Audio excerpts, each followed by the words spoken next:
Hi, I'm Queenie. Welcome to our YouTube channel.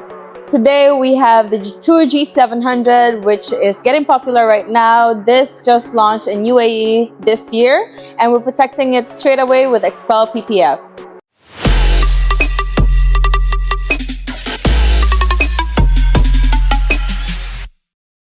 So currently the car has a black metallic finish, and the owner wanted to protect it with XPEL Stealth PPF. So we're turning it to a beautiful satin matte finish.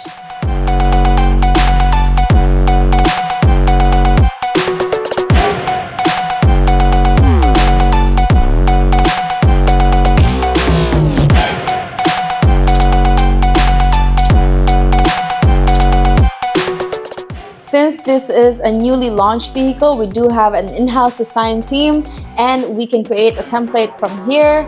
And then we use this putter machine to cut the film so that when we install it in the vehicle, everything is precisely cut.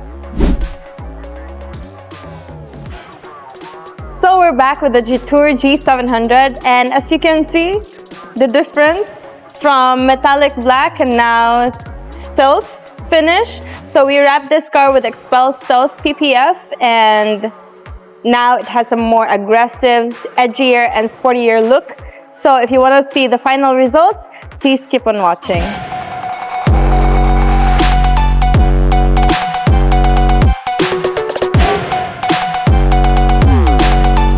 So here we are with a complete look of this JETOUR G700 finished with XPEL Stealth PPF.